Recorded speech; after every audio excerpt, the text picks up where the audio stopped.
Hello, my name is Richard Montag and I will be presenting on the topic of tuberculosis, commonly called TB, which is present in Kenya in high levels related to economic migration issues. According to World Health Organization report in 2013, Kenya is one of 22 countries that are recognized as having the highest rate of tuberculosis transmission and highest burden to treat and prevent. We will explore the epidemiology with focus on the treatment, cultural considerations as to why there is such a high prevalence, and the societal impact of TB in Kenya on the global health area. TB is transmitted from host human to human by the agent Bacillus mycobacterium tuberculosis. It thrives in moist, crowded environments and lends itself to being transmitted through close droplet contact on skin or pulmonary tract. Concomitant TB and HIV have the highest level of mortality related to the disease and represent the highest levels of drug-resistant TB cases. The cost of treating the problem is not that expensive related to the treatment. However, countries that have the most wealth are not contributing to the World Fund, so the poorest of the poor can benefit from these treatments. Kenya is identified as one of the 22 countries that have the high burden of cases and drug resistance TB related to poor drug therapy completion rates and migration. Migration is a problem related to the transient global population and economies. Kenya has had a modern history of wars, famine, asylum, and migration from other countries, and is surrounded by other TB endemic countries in Africa. Tuberculosis has been substantiated in Africa for centuries. It was even found in mummies 1,000 years old. Historically, there have been epidemiological studies of TB that showed that slaves who were traded into the Americas had morbidity and mortality rates that could be cross-matched with records according to the logs on the slave ships. This also indicated that the need for study into TB and how it had spread endemically into some countries was looked again throughout the 1960s and 1970s. But it wasn't until the 1980s that Kenya developed a national program that coincided with its leprosy monitoring and surveillance programs. These programs included small treatment villages in which a person who was infected would have to be relocated with one family member permitted to go with them. This caused distrust in the community, and also Kenya decided to decentralize all of the treatment centers to serve more people locally. This decentralization allowed for churches and other groups and other hospitals in urban and suburban and rural communities to have access to care. But it also increased the need for health workers to relocate and enter in those communities. This also caused a shortage of healthcare workers in highly dense populations, and tuberculosis has always been a problem and continues to be a problem uh, nowadays with HIV and TB and multiple drug-resistant tuberculosis. TB is transmitted by droplet formation expelled by the upper respiratory system. Droplets come in contact with skin or into other respiratory tracts to cause infection. The host is invariably human, and the agent is the Bacillus mycobacterium tuberculosis. Proximity to an infected person increases risk for acquiring TB.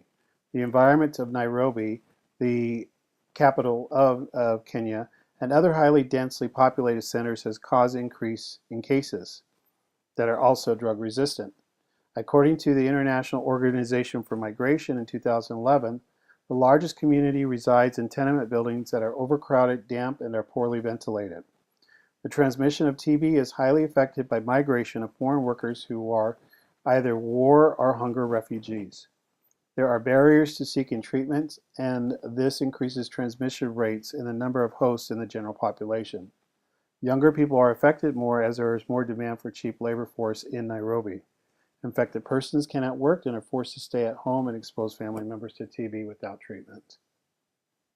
According to the World Health Organization, 2013, Kenya's TB rate is at 160 per 100,000, and new cases account for 89% of all the cases reported. According to the Centers for Disease Control 2012, the U.S. has a rate of 3.2 per 100,000. It is estimated that the national program budget spends $55 million on TB programs in Kenya. Only 20% is funded domestically and 15% internationally, which leaves 61% underfunded per the World Health Organization 2013. This disparity does lead to question the amount of new cases that are untreated in Kenya, and the incidence rate may actually be higher.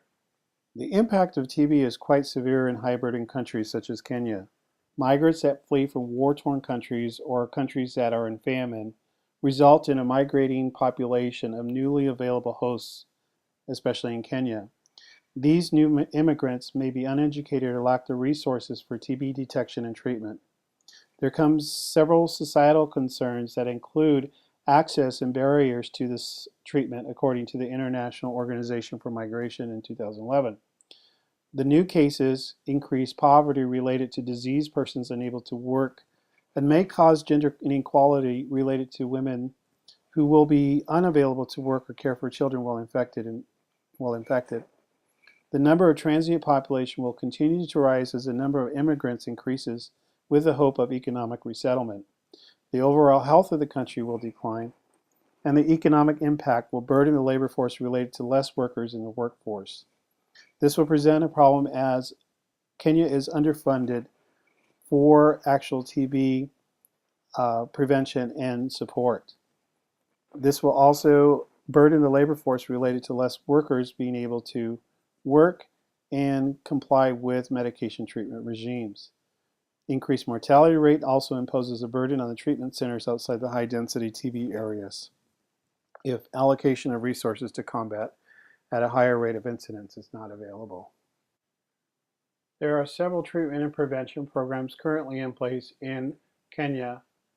First line of defense is empirical medication treatment, which uses rifampin to treat individuals who come in contact with the tuberculosis disease. They're also monitoring of new cases in prison systems and other densely populated areas. They use a collaborative healthcare system to monitor and surveil and treat people who may or may not have concomitant diseases such as HIV. And then, of course, accurate diagnosis through testing kits that are supplied throughout the communities. Prevention consists of decentralization of a national healthcare system to implement rural and urban and suburban treatment centers, also giving availability to access to care. Prevention also includes access to quality medications that are purchased on the world market through funding sources of the World Health Organization. This increased funding and surveillance sources has helped in treating tuberculosis. However, with the influx of migration related to migratory process, it has been overburdened and is severely underfunded, as you will see in a bit. Several factors and cultural considerations in Kenya that prevent treatment and also delay treatment. One of the areas of concerns, according to World Health Organization 2013, is mistrust or treatment of tuberculosis related to the TB villages. These centers were established far and away from urban centers, and people were relocated there to spend 6 months in treatment with monitoring surveillance. They were allowed to take one family member to reside with them, but they were separated from the population. After the 6 months, they were then given a 4-month supply of medications and then could leave the compound. Although it did decrease the rate of incidence and also decrease the rate of multiple drug-resistant tuberculosis, it caused distrust in the overall national healthcare system. The other area is the male-centric workforce. According to the IOM 2011, there is an increase in male workforce that leaves women unavailable to work. This also increases the rate of of incidents of transactional sex and other things that are causing HIV to skyrocket in Kenya. HIV and TB have the highest morbidity rate and mortality rate than any other combination in Kenya. Funding is not supported for treatment. There's only there's 61% of the budget's unfunded, as you will see, and quality of the medications in questions as far as what type of quality of meds Kenya is getting currently. Several global and health agencies are involved with Kenya currently. The World Health Organization, of course, assists with planning and budget for TB program and gives primary funding for primary and secondary prevention programs. Global Fund to Fight AIDS, Tuberculosis, and Malaria, the GFATM, also gives financial grants and resources for TB and has given $44 million US dollars since 2003. Thank you for listening to my presentation. These are my references to the presentation. Again, Kenya is slowly trending towards coming out of being one of the top 22 burden countries related to TB treatment and prevention. They use primary, secondary, and tertiary programs for intervention.